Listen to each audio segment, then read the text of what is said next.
I leave the interstate when the cars stop moving for the third time in 20 minutes. And this time I do not get back in line. The whole westbound side is packed from shoulder to shoulder, sedans with blankets taped over broken windows, pickup trucks with mattresses, gas cans, dog crates, coolers, and bicycles lashed down in a hurry. One city bus sitting crooked across 2 lanes with its back door hanging open.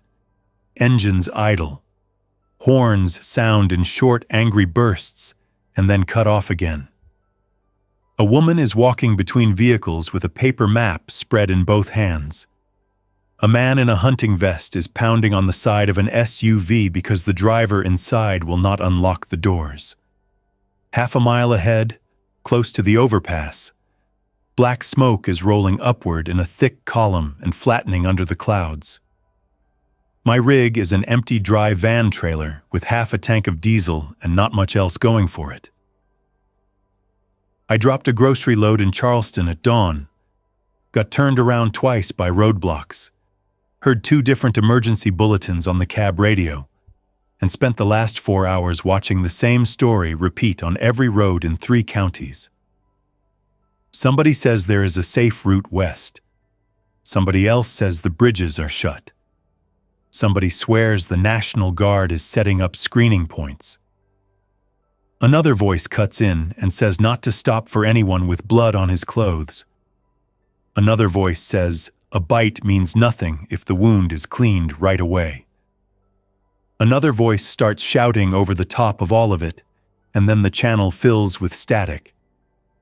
I sit high enough in the cab to see the trouble start before the people around me understand what is happening. A state trooper steps out from between 2 stalled cars near the median, raises one hand, and turns toward a man who is stumbling between bumpers with his shirt dark from collar to waist. The trooper says something I cannot hear. The man does not slow down. The trooper backs up once, twice, then slips on spilled coolant and hits the pavement hard. By the time he gets onto one knee, the man is on him. A second person comes out from the smoke near the overpass, then a third. Nobody in line is using the word infected out loud. Not right there. But half the drivers see enough in the same second, and everything breaks apart at once. Doors fly open. One minivan climbs the shoulder and tears the mirror off my tractor. Somebody behind me lays on the horn until the sound turns flat and useless. I throw the rig into gear, crank the wheel hard right, and drop off the pavement onto the grass median between the interstate and an access road I noticed 10 minutes earlier. The trailer bucks once, shoves the tractor sideways, and for a second I think I am going to roll the whole thing. It settles. I keep moving. I do not have a plan beyond getting out of that line before the line turns into a trap. The access road runs behind a sound wall and then bends south through scrub brush and old utility poles. I pass one gated maintenance yard, one shut-down way station, and a county sign half hidden by weeds. The road narrows, climbs, and turns into patched blacktop with tree roots lifting the edges. I check the mirrors twice even though I know the trailer is still there. My hands are steady because driving is the only thing in my life I ever learned to do until it felt automatic. I drove 18-wheelers for 21 years. Groceries, appliances, drywall, frozen meat, bottled water, paper goods, whatever paid enough to keep the note covered, and gas in my pickup at home. I am not military. I am not law enforcement. I do not carry some private fantasy about saving towns or clearing houses. I know roads, weights, fuel ranges, loading docks, bad weather, long silence, and how fast a simple problem becomes a catastrophe when too many people are trapped in a narrow place. That is what the interstate became. The access road dead ends at a chain-link gate with a rusted sign wired crooked across it. Training area closed. No entry. The fence beyond it runs between pines and disappears up a slope. To the left, another road continues uphill through a break where the gate used to connect. The posts bent outward and the lock gone. Somebody forced it years ago. I take the opening and keep climbing. I pass 2 low concrete sheds with caved-in roofs and a row of target frames fallen flat in tall grass. The road gets worse, then turns to gravel, then to bare dirt packed hard by old truck tires and rainwater. At the top of the ridge, I see earthen berms and a weather-beaten range tower in the distance. It takes me maybe 15 more seconds to understand what I have found. Some old military or National Guard training ground. Maybe state-run once. Maybe abandoned after funding dried up. There is nobody here now. No trucks, no guards. No noise except the engine and the loose tools sliding in my passenger footwell. I should turn around. That is the sensible move. I should get back to a main road and keep trying west. But when I come around the next bend, I see 3 more smoke columns rising from beyond the tree line. One close, one farther north, one due east where the interstate must be. And the part of my brain that still thinks in routes and detours goes quiet. I put the rig in low and keep going. The road skirts the side of a hill and dips into a narrow cut where the trees lean over it from both sides. Halfway through, the front tires hit broken concrete. I ease forward and find a square pad built into the hillside, maybe 30 feet across, with a steel door set into a concrete wall under 6 or 7 feet of packed earth. A vent pipe sticks up from the slope above it. Another short pipe lies snapped off beside the road. There is an old antenna mast behind the pad, folded halfway over with one guy wire still attached. The place does not look like a bunker from a movie. It looks like a service shelter, a hardened utility room, something built to protect equipment and keep 2 or 3 people alive for a short stretch if the range got hit by weather or fire. And it is the first real cover I have seen since noon. I swing the rig around as far as I can without jackknifing it and back the trailer across part of the pad so the shelter door is harder to see from the road. I kill the engine. The silence that follows is so complete I stand there with my hand on the key for a second before opening the cab.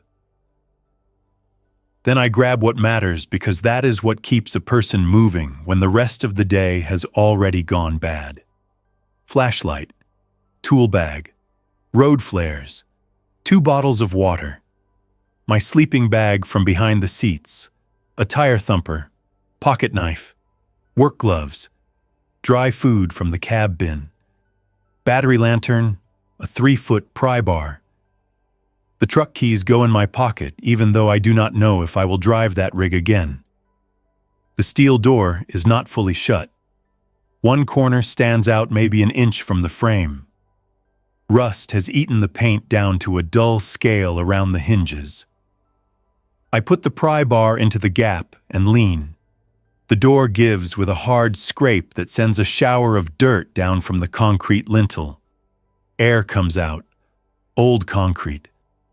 Dust, stale oil, something metallic and closed up for too many years. Not rot, not fresh decay. I stand sideways and shine the flashlight in. A short entry corridor leads to another door with a wheel handle in the center. The floor is dry. There is dust over everything and a dead bulb cage hanging from the ceiling. No movement, no sound. I step in, listen, and pull the outer door shut enough to hide the opening without fully latching it. The inner door takes both hands and a boot against the jamb. When it finally opens, the beam from my flashlight cuts across 2 metal bunks, a folding table bolted to the wall, shelves of yellowing binders, a water tank the size of a small pickup bed, and farther in, A radio console behind a half wall of cinder block. The room is not large, maybe 22 feet by 16. Concrete floor, pipe runs along the ceiling, vent grills on the back wall. One narrow doorway leads to a side compartment with what turns out to be a generator, a hand pump, a chemical toilet, and a shelf of maintenance supplies so old the cardboard boxes crumble when I touch them. I sweep the light twice more and say one word out loud, just to hear a human voice in the place. Hello. Nothing answers. I am in before I can argue myself out of it. I clear corners. I open the steel lockers one by one. I check under bunks, behind the radio desk, inside the generator closet, inside the toilet room, inside a shallow storage alcove near the back wall. No bodies, no animals, no recent footprints in the dust besides my own. Whoever last used this shelter locked it up and walked away a long time ago. The first thing I do after that is close both doors and work out how to secure them from inside. The outer door has a sliding bar that still moves if I force it. The inner door seals with the wheel handle and a pair of locking dogs that bite into the frame. Once both are shut, the room goes black in a way I have never known outdoors. The flashlight beam turns the air into a hard tunnel. I can hear my own boots on the floor, the small shift of water in the tank when I bump it, the brush of my sleeve against my jacket. That is all. I keep working because standing still in a place like that starts the wrong kind of thinking.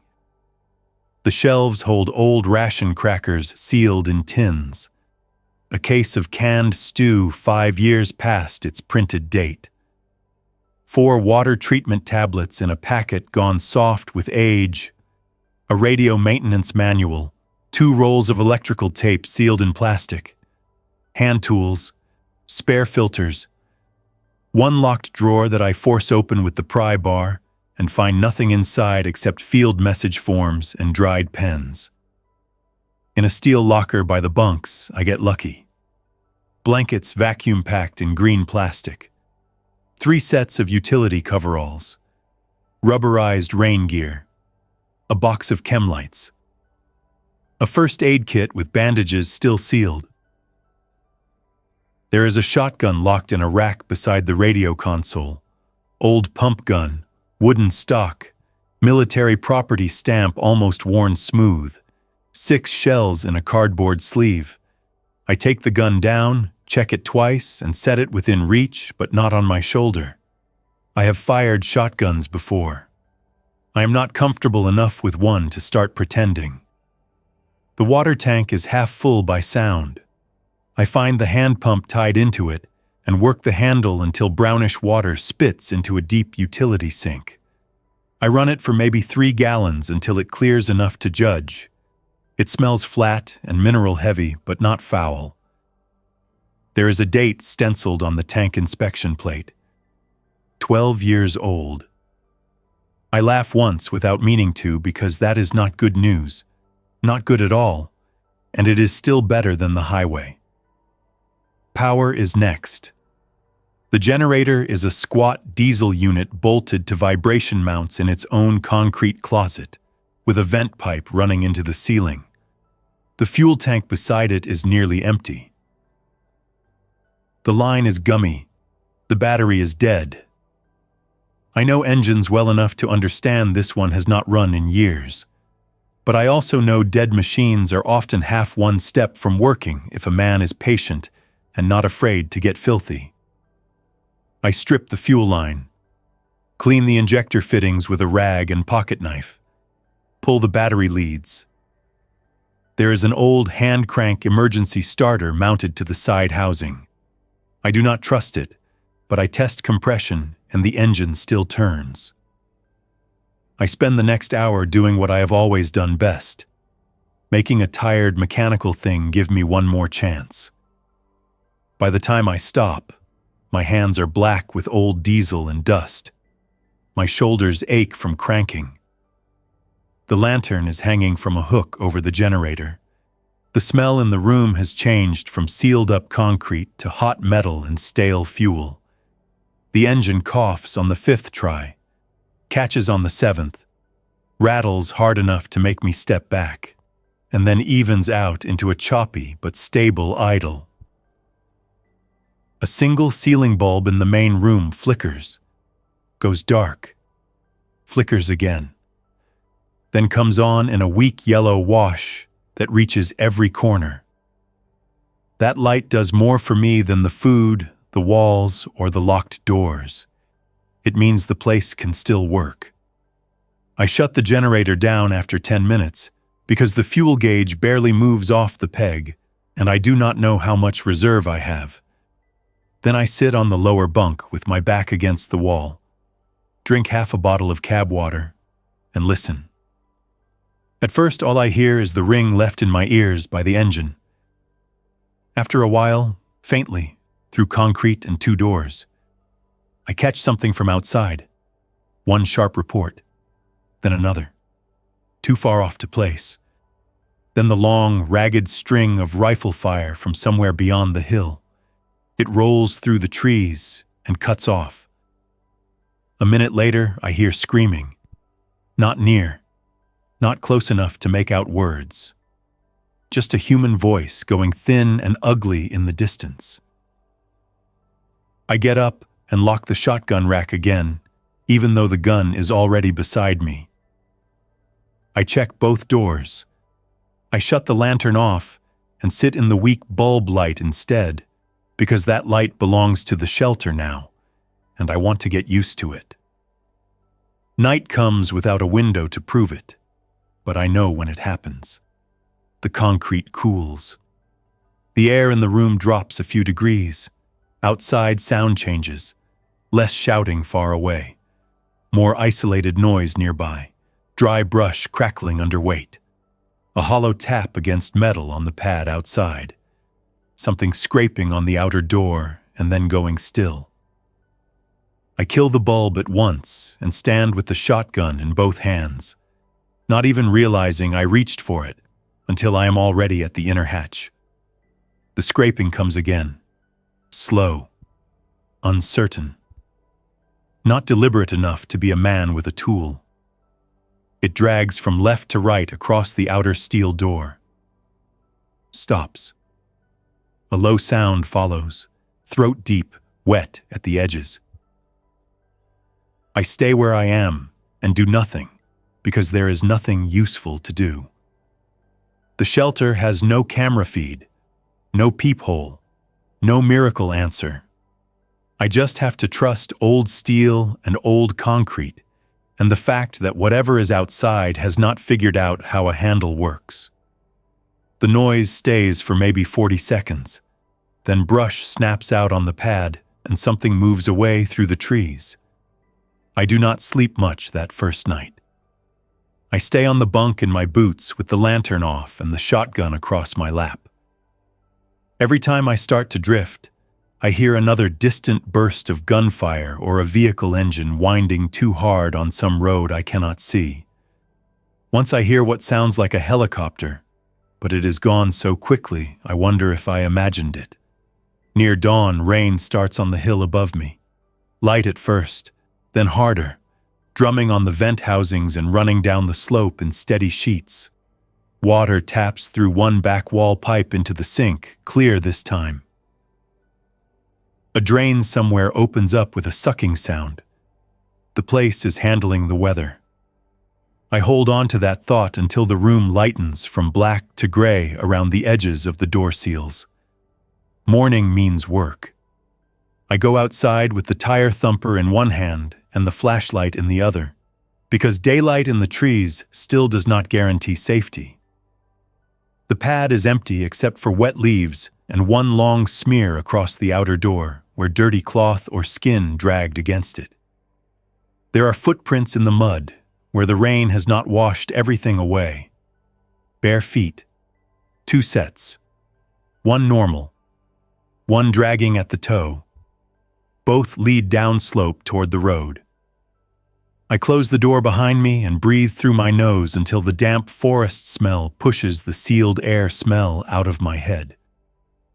The truck is still where I left it. Nothing has been touched. I spend the next 3 hours shuttling supplies from the cab and side boxes into the shelter. More water, canned soup, protein bars, my logbook. Spare clothes, ratchet straps, bungee cords, a tarp, work light, jumper cables, small compressor, motor oil, duct tape, a socket set, my heavier pry bar, a 5-gallon diesel can from the side box that I had almost forgotten about. It feels ridiculous at first, carrying truck junk into a concrete room in the woods. But by the 6th trip, the place begins to change from found shelter to occupied space. That matters more than comfort. I know from years on the road that a temporary place turns hostile fast if a man never claims it in his own head. When I finally climb into the trailer to see what else I can use, the smell hits me first. Not spoilage. The trailer is empty. It is something from outside. Wind pushing a foul animal stink past the rear seal. I step back down and hear movement at the bend in the road below the pad. Leaves slapping, low stumbling footfalls. 3 infected come into view between the trees. One is a woman in hospital scrub pants and a winter coat she never got zipped. One is a man in work boots and a gas station polo with half the front torn open. The third is hard to read at first because the body is bent wrong at the waist. But when it reaches the road, I see a teenager in a school hoodie with blood dried from one ear down to the collar. None of them are running. None of them are making movie sounds. They move with the ugly persistence I saw on the interstate, distracted until they catch movement, then suddenly direct. I freeze on the trailer step with one hand on the latch and wait. The woman turns her head toward the truck. Her mouth works once. She takes 2 steps off the road toward the pad. I back into the trailer, ease the doors nearly shut, and stand in the dark with a ratchet strap hanging loose in one hand. It is absurd. It is also the only cover I have 10 feet away. The infected woman reaches the rear doors first and bumps one with her shoulder. The whole trailer gives a soft, hollow boom. Another body hits lower down. The teenager scratches at the latch bar with short, fast motions that raise the hair on my arms because the sound is too purposeful, even though I know it is not. I stay inside and count. If they smell me, hear me, catch a clean look at movement through the crack, I am going to have to go through them at arm's length. I do not want to find out how that ends in a confined steel box. After maybe a minute, maybe 2, something else pulls them away. A sound downslope, a bird flush, another infected moving through brush I do not know. The tapping on the latch stops, footsteps recede. I wait longer than I need to. Then I climb down, close the trailer for good, and start thinking in smaller circles. The truck cannot stay out there as a beacon and a supply cache.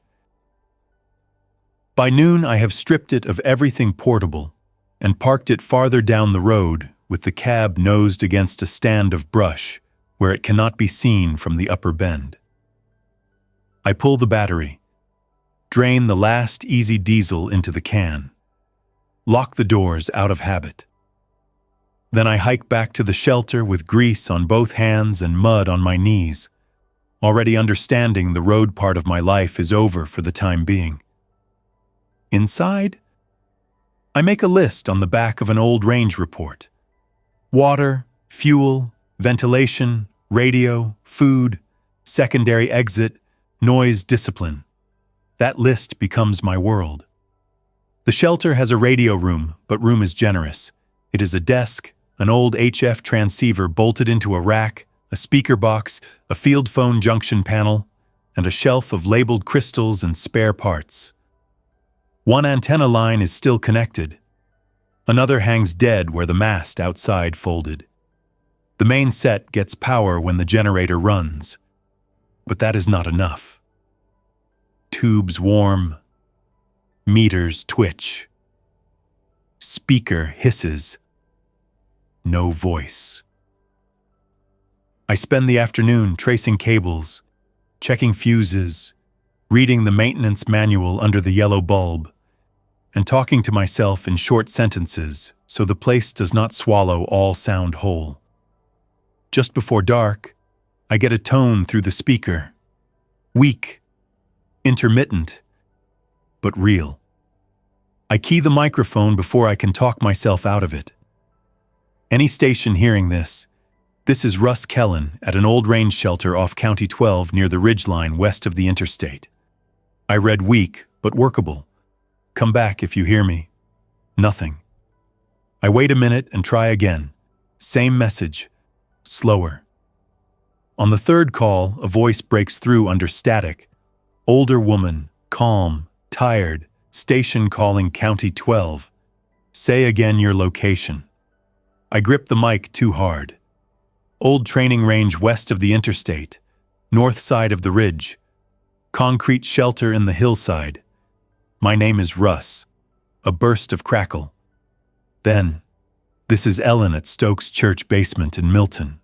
I copy part of that. You sound far off. I laugh once because I have not expected the sound of another rational person to affect me that way. Far off still counts.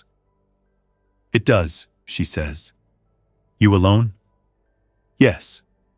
We have 12 here, no room for more, no fuel for travel, but we are listening twice a day. 8 in the morning, 8 at night. Keep your calls short. There are bad people scanning too. I understand. The signal fades and comes back. She says roads are useless. Small towns are locking up. Anybody who cannot lock up is moving and bringing trouble with him. She asks if I have water. I say enough for now. She says keep the shelter dark at night if I can. Sound carries in the hills. Before she drops out, she says, do not answer every voice you hear on that radio, and do not trust any man who knows exactly what you have before you tell him. Then the speaker hisses empty again. I write the time on my list. 7:56 p.m. Ellen, Stokes Church. Listen 8 and 8. That first clean contact keeps me going for the next 3 days. Those 3 days are work from waking to collapse. The kind of work that leaves no room for panic because every hour has a simple, practical problem in it. The generator burns more fuel than I can spare, so I only run it in short blocks to use the radio, top off a salvaged battery pack, and bring the room out of darkness long enough to repair things. The rest of the time I use the lantern and chem lights sparingly. I unbolt the vent grills and vacuum rat nests from one duct with the little compressor run backward as a blower. I flush the hand pump until the tank water runs clear enough to boil. I set up a camp stove from the truck on the concrete pad outside, so I am not burning fuel indoors. I make noise traps from old ration tins and wire and hang them along the approach from the road. I test the back wall for hidden exits and finally find one. Not a true tunnel, just a maintenance hatch behind a storage cabinet with a vertical ladder shaft leading to a steel cover 40 feet uphill under brush. The hinge is stiff but usable. That changes everything. A trapped place with one door is a coffin. A trapped place with 2 exits is a position. On the 4th morning, I follow a half-buried pipeline uphill from the shelter and find the spring catchment that used to feed the water tank. It is a concrete box sunk beside a seep in the hillside, covered by a rusted lid and full of leaves, frogs, and black sediment.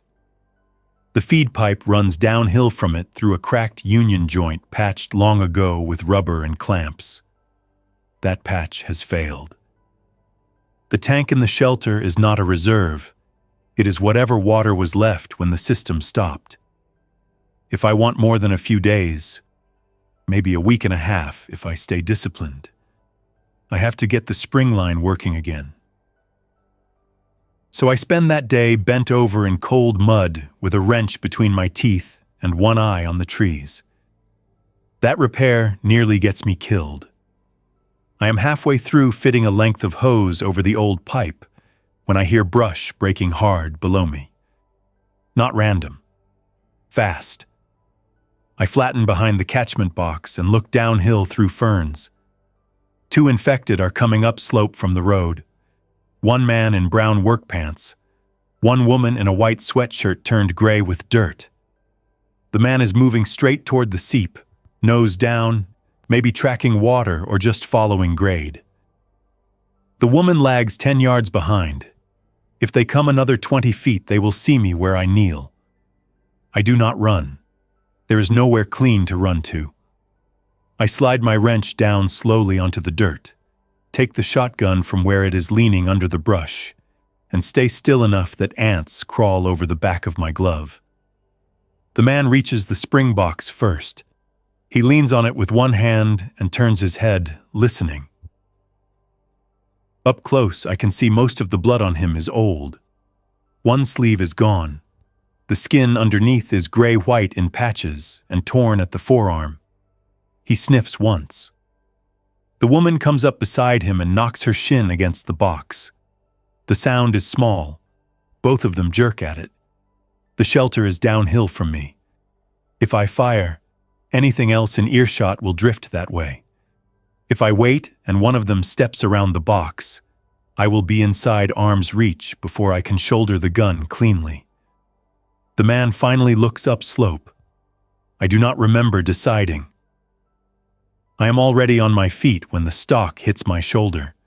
The first blast folds him backward against the concrete. The woman stumbles sideways. I rack the pump, step left, fire again. She drops in the brush and keeps twitching. The sound of the shots slams around the ridge and goes on longer than the shots themselves. I back uphill 3 steps, then 6, listening for anything answering from the trees. Nothing immediate. No human voice. No rush of bodies, just birds exploding out of the canopy farther over. I do not waste time after that. I finish the pipe patch with hands that are working too fast. Flush the spring box, close the lid. Drag both infected 20 yards down into a washout with a rope around their ankles, because I am not leaving them by the water source. Then I go straight back to the shelter and lock both doors and sit on the floor beside the inner hatch with the empty shotgun across my knees until the shaking in my hands settles enough to reload. That evening, Ellen comes over the radio again. Her signal is weaker. She says 1 family left her basement in a pickup and never returned. She says a pharmacy in town burned. She says there is a rumor of a screening camp near the river, but nobody she trusts has seen it with his own eyes. When I tell her I repaired my water feed, she says, "Good. You stay useful to yourself first." Then the channel goes thin and she is gone. The next voice I pick up is a man calling himself Roy at a highway department garage 2 counties north. He wants to know if I have food to trade. He asks twice how many are with me. I tell him I'm listening only and break contact. 10 minutes later, he comes back on a different frequency and says there is a fuel convoy moving on Route 60. That is enough to tell me he is either a liar or a fool. No convoy is rolling through that mess. After that, I keep my replies even shorter. Days settle into a shape. Wake before dawn because the concrete loses heat at night. Check both doors. Check water inflow at the sink. Walk the back hatch line uphill and watch the road through brush without exposing my outline. Heat breakfast on the pad if the woods are quiet. Make 1 salvage run or 1 repair run. Back inside by early afternoon. Radio at 8 and 8 if fuel allows. Lights out after dark. I find the old range office on the 6th day. It sits 3/4 of a mile downhill past the berms, a cinder block building with busted windows and a flagpole lying flat in the weeds. The place was hit years ago by neglect, not violence. Records on the floor, molded ceiling tiles, filing cabinets tipped over, mice everywhere. What matters is the workshop in back. There I find hose clamps, pipe dope, filters, handsaws, a sledge, a can of grease, fuel stabilizer, and 2 5-gallon jerry cans with maybe 6 gallons of usable diesel between them. I also find range maps that show the shelter was called Observer Post 3, built for live fire oversight, communications, emergency weather hold, and temporary fallout cover during some Cold War upgrade nobody finished properly. Maximum occupancy, 6 for 72 hours. I say that line out loud in the empty workshop. 6 for 72 hours. Then I look at the jerry cans and the filters and answer myself. Good enough. On the way back from the office, I hear an engine for the first time in days. It is not close. Maybe on the county road below the ridge. But it is running rough. Downshifting hard. Stopping, revving again. I drop behind a berm and wait. Voices carry up through the trees. Men. 2 at least. One curses. Another laughs once. Then there is a metallic bang. Maybe a tailgate. Maybe someone striking a door with a tool. I stay down. A minute later, a pistol cracks 3 times. Not aimed, not hunting, signaling or frustration. Then the engine starts again and fades west. I take a longer route back and wipe my boot prints with a pine branch for the last 100 yards to the shelter. That night, I move the truck battery and all extra food to the inner room. I drag brush over the faint path between the road and the pad. I wedge scrap metal and an empty tool case behind the outer door so I will hear it if somebody works the handle from outside. The next morning proves I was not overthinking. At 10:17, I know the time because I had just shut the generator down. Somebody tries the outer door. Not hard at first. Just one pull on the handle, then another, then knuckles on steel. Hey, anybody in there? I kill the lantern and stand beside the inner hatch without answering. The voice comes again. Younger man. We saw the truck down the road. If you're in there, we just want water. Silence from me. A second voice. Older, harsher. Door's been moved recently. Somebody's inside. I look at the shotgun and decide against it. 6 shells does not make me a fortress. The first man knocks again, louder. We're not looking for trouble. We need water and food. Open up and we can work something out. Still, I say nothing. Metal scrapes outside. Pry bar, maybe. Then the outer door booms once as somebody kicks it. The older man says, "He's in there. I heard movement." I back up 2 steps and put the radio desk between me and the inner hatch, even though I know that is useless against bullets. My mouth is dry. I force myself to think in order. Do they know there is a second door? Probably not. Do they know there is a back hatch? No. Can they get through the outer door? Maybe with time and better tools. Can they stay quiet? No, men like that never stay quiet. Another kick slams into the outer door, then another, then a shout, then the first gunshot. One sharp crack outside on the pad. Warning shot or stupidity. Either way it changes the situation, because sound in the woods is currency, and those men just spent a pile of it. I do not move for the next 2 minutes. They yell, they threaten. The older man says he will count to 10. He counts to 4 and then starts prying again. Somewhere downslope. faint at first. Brush starts breaking. The younger man hears it before the older one does. Hold up, the old one keeps working. Metal screams against metal. Then both men start cursing at once. I do not see what reaches them. I only hear the shift from controlled noise to the noise men make when the woods answer back with more bodies than expected. Feet pounding on concrete. Another gunshot. Then 2 fast shots. Somebody yells, "In the truck! Get in the truck!" Something hits the outer door and slides down it. More cracking brush. More yelling. The engine on the road turns over once, fails, turns over again, catches, tires throw gravel. The truck tears away downslope with one door still open and slamming. After that, for a full minute, bodies move around the pad outside. Hands slap the steel. Something drags across the threshold. Then it all follows the departing engine. I wait until noon before opening the outer door. There is blood on the concrete but no body. 1 pry bar, 2 dropped pistol rounds. Footprints everywhere. At least 5 infected came onto the pad, maybe more. The older man's boot prints are easy to pick out because the heels are deep and close together from backing up fast. There is also a drag mark leading 2 feet from the door to the edge of the pad, and then disappearing into churned mud, where several sets of prints pile over one another. I do not need more detail than that. The practical lesson is clear.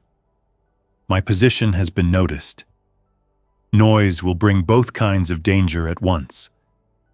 That afternoon, I improve everything I can reach. I rig a trip line of braided wire and cans across the short approach from the road. I carry flat stones and broken concrete chunks to make a low waist-high barrier along one edge of the pad, so a man cannot step straight to the door without climbing. I grease the outer hinge pins so the door opens quieter. I move a crate under the back hatch ladder with water, shells, flashlight, rope, and food bars in case I ever have to leave through it fast. I wrap dark cloth over the bulb housings so no light leaks under the door seals at night. By dusk, I am moving slower, but the place is better than it was in the morning. The radio brings worse news. Ellen does not answer at 8. At 8:11, I hear another station stepping on the frequency. A man shouting for medicine. A child crying in the background, then static. At 8:23, Ellen's voice cuts in for 4 seconds only. Basement compromised. Leaving now. God keep. The signal dies in the middle of the sentence. I call back twice. Nothing. That is the point where the shelter stops feeling temporary. Until then, I have still been carrying a quiet idea that I might use the place to rest, refit, and move on once roads clear or some organized line appears on the radio. Ellen vanishing changes that. Roads are not clearing. Organized help is not climbing toward me through the pines. This concrete box is not a waiting room. It is the job now. Rain comes heavy the next week and creates a fresh problem. Water leaks under the outer door threshold and pools in the entry corridor. Not enough to flood the main room. Enough to rust hinges and make the floor slick. I dig a trench along the uphill side of the pad in the downpour, soaked through under old military rain gear, shoveling mud with a cut-down entrenching tool I found in the range office. I line the trench with rock and angle it to a runoff ditch below the road. While I work, infected move through the trees 3 times, not in a horde. Singles and pairs, wet clothing clinging to them, faces slack, shoes sinking in the mud. The rain covers my noise and maybe my scent. I keep the shovel low and stay behind the truck-size brush pile I stacked as concealment. Every minute out there feels borrowed. By the end of the second week, I know the local pattern better than I know the date. Most infected drift uphill from the county road after loud noise or vehicle movement. Some cut across the old range because open ground lets them see farther.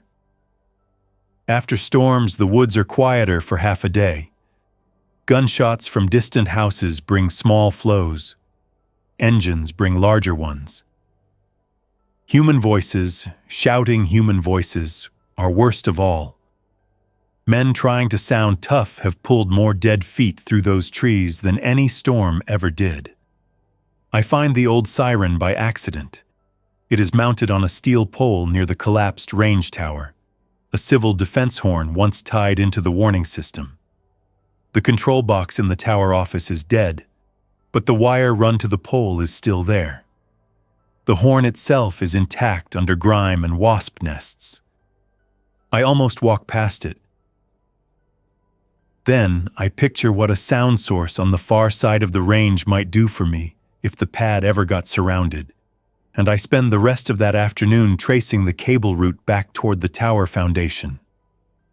The idea is simple enough. If I can get power to the siren, even for 30 seconds, anything moving by sound will pull toward it. That means away from the shelter. The trouble is, the tower line was fed from a generator shed that no longer exists. I would have to rig a temporary connection from a portable source, or cannibalize enough wire to build a dedicated run from the shelter. Both options are ugly. Both remain possible. So I start collecting wire. The next radio voice that matters belongs to a woman named June. She comes in weak just before dawn on the 17th day, while I am testing frequencies with the generator running low. Anybody on this set, answer if you're not infected. Answer if you can hear. I key up at once. I hear you. Name and location. June. State Plow Garage near Elk Fork. Me and my dad were here. My dad is dead now. I have fuel, some canned food, no safe water, and one truck that still starts. Her voice is flat from overuse, not panic. That helps me trust the parts worth trusting. I ask 2 questions only. How many infected near you? And do you have a map? She says the yard fence is holding, but not forever. She says yes, road map from the office. I tell her my rough location in pieces, no exact turn count, and warn her the shelter road is too tight for a big rig, but workable for a pickup. She says her truck is a county half-ton with a plow frame, nothing larger. I tell her do not come in full daylight. Too much movement on the county road. Dusk is better. Engine off for the last stretch if possible. If she hears shots, turn around. She is quiet for a second. Then she says, if I leave here, I am not going back. I know. If I make it there, I can help. I'm not asking for rescue. I know that too. That is the closest thing to hope I allow myself in those weeks. Not because I want company, because 2 people can fix more than 1 person before dark. 2 people can sleep in shifts. 2 people can haul fuel in silence. 2 people can keep a radio watch when one of them starts making mistakes from exhaustion. I spend the whole day preparing for her arrival. I clear the pad. Set a chem light under brush at the upper bend where only someone looking for it will see it. Fill the sink. Heat extra food. Run the generator long enough to recharge the battery lantern. At dusk, I go up the back hatch and watch the road through dripping branches. No truck comes. By full dark, the chem light still burns untouched. I keep the outer door unbarred until midnight. At 12:10, I shut it and lock both doors.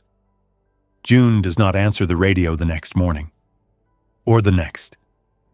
On the 3rd morning, she comes back for 8 seconds only. Wind noise, engine noise. Her voice strained, not breaking. Bridge out on 12. Truck stuck south side. Too many in the trees. I'm on foot east. Can't make your ridge. Don't answer. Then gone. I call once anyway. No reply. That is enough to teach me the final lesson the radio has for me. Contact is real, rescue is not. The men from the truck come back on day 22. This time there are 3 vehicles, 1 pickup I recognize by the damaged tailgate, 1 Jeep with no doors, 1 4-wheeler. I hear them before I see them and go up through the back hatch with the shotgun, my last 4 road flares, and the coil of salvaged speaker wire I had been meaning to use on the siren. From the brush above the shelter, I watch the convoy stop at the bend below the pad. 4 men get out, maybe 5, 2 rifles, 1 crowbar, 1 man carrying a yellow fuel can that I understand right away is meant to lure or insult or both. They do not creep. They come straight up the road, talking loud. That tells me they think I am alone and boxed in. I have maybe 30 seconds to choose. Hide and let them work on the door. Shoot first and turn the whole ridge into a dinner bell. Or use the one thing on the property louder than all of them put together. I leave the hatch half open, circle uphill through brush, and run bent low toward the range tower with the wire over one shoulder. It is maybe 200 yards. It feels much longer with voices behind me and dead leaves giving under my boots. I reach the tower, drop behind the concrete base, and work by memory because I have already studied the siren cable route twice. One end of the horn circuit still hangs in a junction box on the tower wall.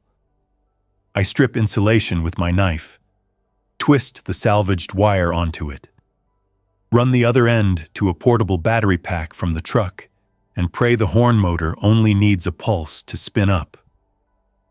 Down at the shelter, the men are yelling now. One voice carries clear. Open up and nobody gets hurt. Another laughs. He's been living underground. Bet he's got cases in there. Metal rings on steel, outer door. I clamp the wire to the battery terminals. For 1 dead second, nothing. Then the old civil defense siren wakes up over the range. It does not start clean. It coughs into motion with a low electrical groan and then rises into a full mechanical howl so loud my jaw locks on instinct, and I crouch lower behind the concrete base. The sound tears across the trees and open berms, and every ridge around me throws a piece of it back. It is not a modern electronic tone. It is a hard, rotating wail built to tell whole towns something terrible is already happening. Below me, the men start shouting over it. One points toward the tower, another toward the road. Then the woods answer. Movement starts in 3 directions at once, from the county road below, from the old target lanes, from the drainage cut east of the range office. Not a movie wall of bodies, something worse in a real way. Scattered, infected from everywhere nearby, all turning and converging on the loudest object in their world. 50 yards apart, 10 yards apart, singles, pairs, clusters of 4. Enough that no one man can count and act at the same time.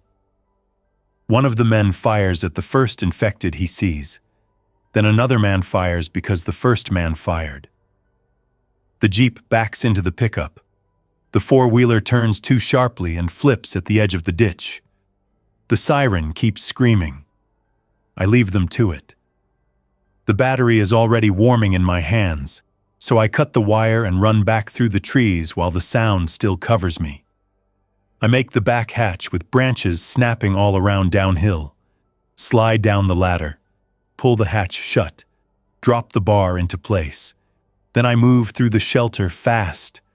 Outer door bar, inner wheel handle, lantern off, shotgun ready. 10 seconds later, the first bodies hit the pad outside. One slams into the outer door hard enough to shake dust from the ceiling. Another falls against the low barrier I built and drags across it. Then more come. Not all together, Not organized, just enough confused weight and noise that the whole entry corridor becomes a drum. Mixed in with that, human boots on concrete. Men trying to use the shelter as cover from the very thing they brought to it. Somebody pounds on the outer door with both fists. Open it. Open the door. I stand 3 feet back with the shotgun and do nothing. The pounding turns to kicking. The kicking turns to scraping. Something heavy strikes the outer door twice in rhythm. Rifle butt maybe. Crowbar maybe. Then a shot goes off right outside the steel. The sound inside the entry corridor is brutal. My ears ring. Dust falls again. The inner door holds. I know then that the outer door may not last forever. Not because it is weak, because chaos gives pressure no one can plan for. A man falling against it. A body wedged in the gap. Hinges worked by repeated impacts. The wrong bullet in the wrong place. The solution is not to wait and hope. The solution is to reduce the crowd at the shelter itself. I take the battery lantern, the flare bundle, and the field phone spool wire I have been saving, and I go back up the ladder. The woods uphill are still clear enough to move if I stay low. Down on the pad, the scene is exactly what I feared and expected. 2 of the men pinned behind the low concrete chunks I stacked. One down by the road, not moving, infected flooding around the vehicles and the shelter door in messy surges. The siren has finally wound down to silence, but the damage is done. Everything local heard it. Sound has momentum now. I belly crawl 20 yards to a point above the road cut, crack a flare, and throw it as far east as I can toward the old berm line. The red fire hisses through the trees and lands in brush near the target lanes. A few infected closest to me turn at once and start toward it. Not all. Enough. I crack a second and throw it farther. Then a third downslope near the ruined range office. More bodies peel away. Not a miracle. Not a clean sweep. Just enough movement in the right direction to thin the pack at my door. One of the men sees the flare arc and looks uphill. For a second, his eyes lock on my position through brush. He opens his mouth to shout. An infected reaches him first. I do not watch the rest. I pull back, circle to the hatch, and seal it behind me.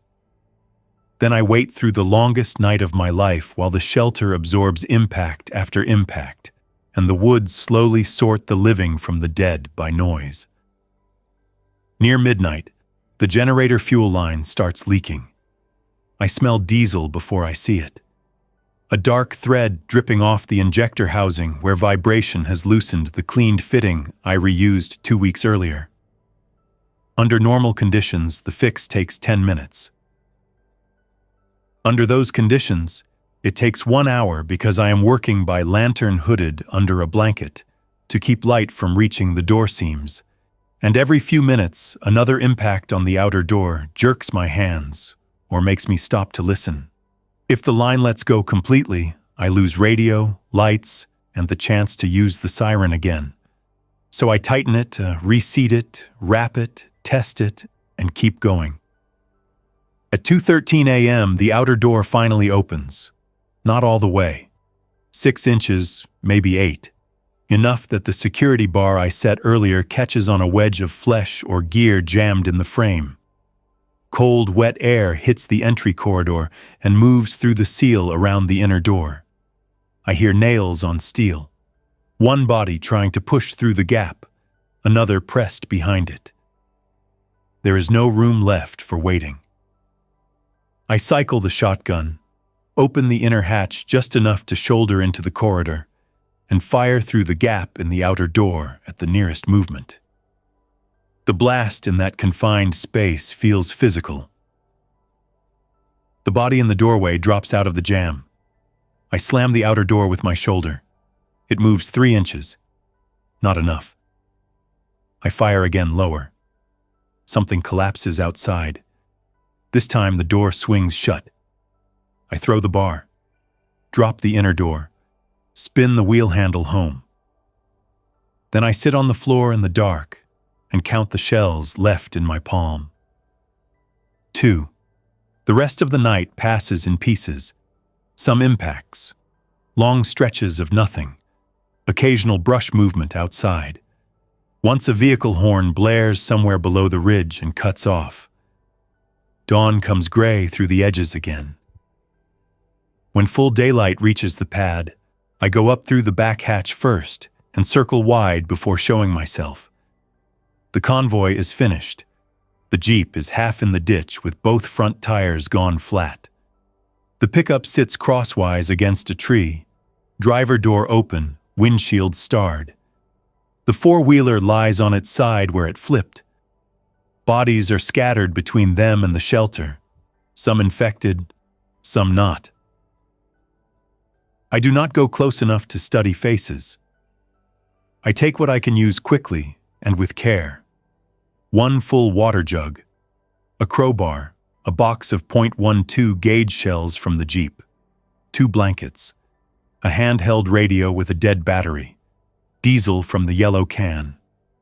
Then I drag the vehicles down the road one at a time, with their parking brakes kicked loose and gravity doing most of the work, getting them away from the pad so the shelter entrance disappears back into brush and concrete. By noon, I have cleaned the blood from the threshold, reset the outer door, rehung my trip line, checked the spring feed, run the generator for 12 minutes, eaten half a can of stew without tasting it. The shelter is still mine. That should feel victorious. It does not. It feels expensive. The days after the siege are quieter, but not calm.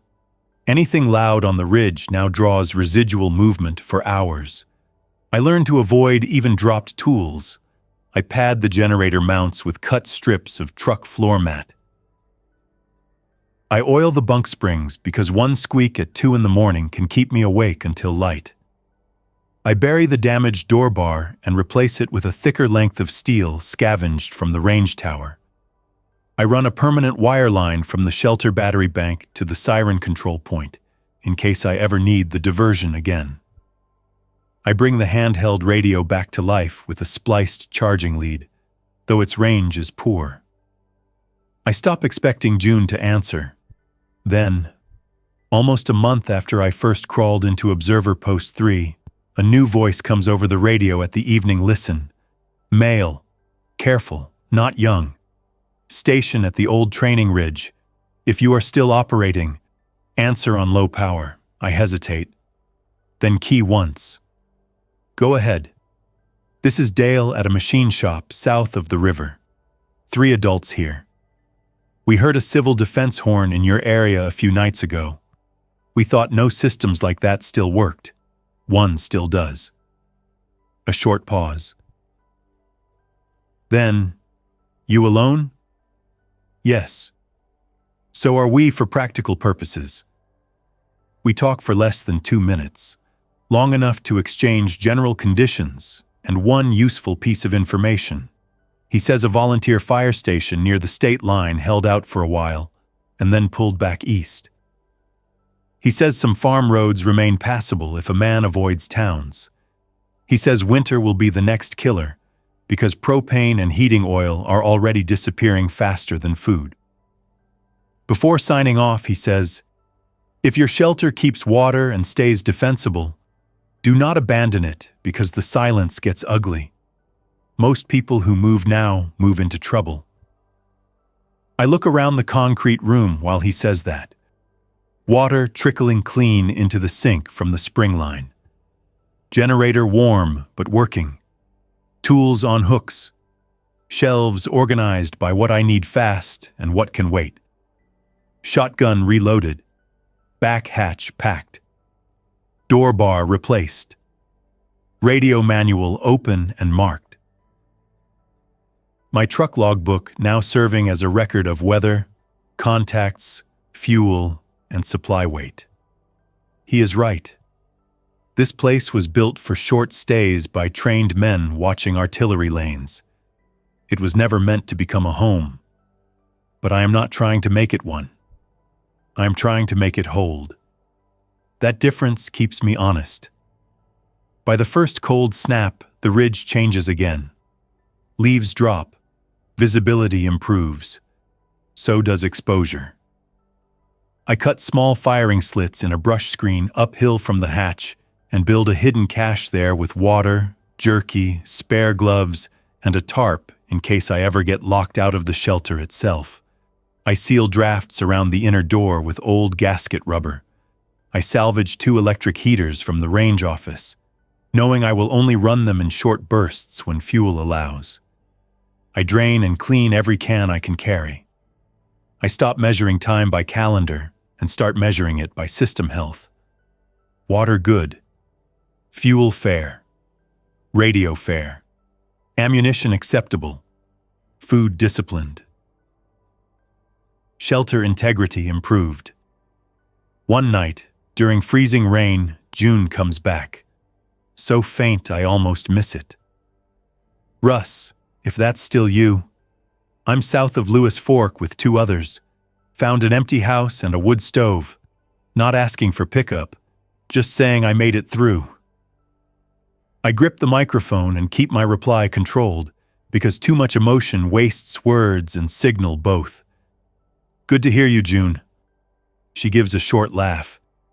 You sound worse than before. I probably smell worse too. Fair enough. We exchange nothing dramatic, no promises, no grand plans. She says one of the others is a retired lineman and can fix almost anything with wire. I tell her I believe that. She says if snow blocks the lower roads, she will try to raise me on schedule. I say I will listen. That is all. The channel dies a minute later. After that, I understand my situation clearly enough to put it into words. I am not waiting for the world to go back. I am not holding this shelter for some convoy that may never come. I am not the commander of a bunker, or the hero of a last stand, or any of the other nonsense a man can feed himself when he has been alone too long. I am a truck driver in a concrete military leftover on a ridge full of wet leaves and wandering infected, keeping a water line open, a radio alive, a door shut, and a piece of ground functional one day at a time, because every day I do, that is one more day the outbreak does not get me. That is enough. This morning starts before sunrise with frost on the hatch lid and a blocked drain at the outer trench. I clear the ice with the back of a hatchet, check the spring box, haul 2 gallons of diesel from the hidden can cached to the generator room, patch a split glove, log fuel use. At 8, I listen and catch Dale for 30 seconds. At noon, I walk the berm line and collect a dropped wrench I left near the siren pole. At 1, I see 2 infected in the lower trees and let them pass because unnecessary shooting is the oldest mistake on this ridge. At 3, I sort canned food by dent severity and move the cleanest tins to the inner shelf. At dusk, I heat stew on the pad behind a brush screen and watch steam disappear into cold air. At 8, I listen again. June answers. Her line is better tonight. She says snow is likely by morning. I tell her the same clouds are over my ridge. She says stay alive. I tell her I'm already doing that. Now the generator hums in the closet, steady for once, and the bulb over the radio table throws the same weak yellow light it gave me on the first night. The shotgun is clean. The outer door is barred. Water is trickling into the sink in a thin, clear line. Wind is moving through the pines above the hill, and every now and then I hear one dry branch tap the vent housing and slide off. I know what is outside. I know what can come up that road if a fool starts shouting or firing down below. I know one bad repair, one broken pipe, one careless trip in the dark could still end me here. I also know this place better than the men who built it ever expected anyone to know it. I know where the floor dips when rain pushes under the threshold. I know which hinge pin complains before it binds. I know how long the siren will run on a direct battery feed. I know the exact angle the dawn light hits the brush above the hatch in cold weather. I know how much fuel the generator burns in 12 minutes under radio load. I know how to move from bunk to hatch in full dark without touching a wall. That is what my life is now. Not glory, not rescue, not a clean ending. Concrete, wire, water, fuel, silence, work. And for the first time since the roads failed, that feels solid enough to trust. So I sit here in the old observer post, with my boots drying by the heater, while it still has power to spare. And I write the next line in the logbook. Shelter holding. Occupant holding, too.